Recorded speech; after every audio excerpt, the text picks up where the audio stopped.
Выпрямись, а то щеки совсем надуваются. И что, красивые щеки? Так. Выступать перед камерой София не любит, стесняется щек. За последние недели девочка сильно поправилась. Последствия таргетной терапии. 2 года назад у нее начались головные боли, ее тошнило и постоянно клонило в сон. В 5 лет ей поставили тяжелый диагноз – опухоль головного мозга. Опухоль мозга размером с яйцо. Мы отправили все документы в Москву, в институт Бурденко. И замечательный нейрохирург Адам Адаев сразу же отозвался, пригласил нас в Москву и удачно прооперировал нашу Софию. А ты что чувствовала в этот момент? Я дрыхнула. Да? Ты ничего не заметила? А у тебя целое яйцо нашли. Драконя.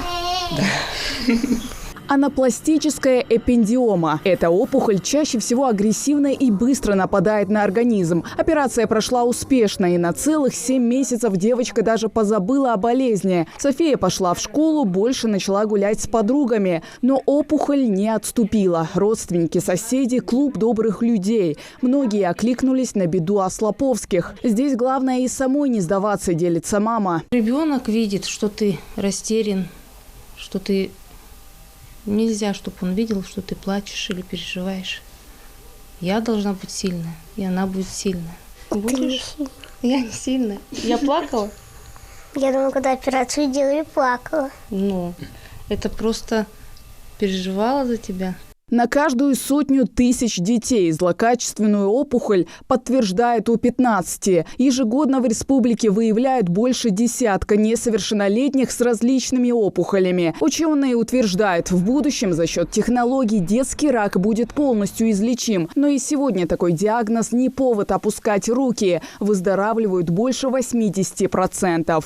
Новые методы, конечно, появились, это как таргетная терапия, то есть это точечное воздействие на саму опухоль таргетными препаратами. Эти методики используются, но они у детей крайне редко используются. В основном они используются у взрослых. Таргетной терапией и лечит 7-летнюю Софию. В отличие от химиотерапии, она атакует только раковые клетки, не затрагивая здоровые. И все же лучшей профилактикой от тяжелой болезни – это своевременная ежегодная проверка у врача. Онкологические процессы маскируются под ОРЗ, ОРВИ, под воспалительные заболевания, те же самые артриты. Из-за этого диагностика бывает очень сложная. И иногда, в основном дети поступают уже в запущенной форме, потому что диагностика сложная, и они сразу не обращаются к детскому онкологу. То есть они к нежным специалистам идут, пока они получают неадекватную терапию, то есть болезнь прогрессирует, только потом уже они попадают к онкологу.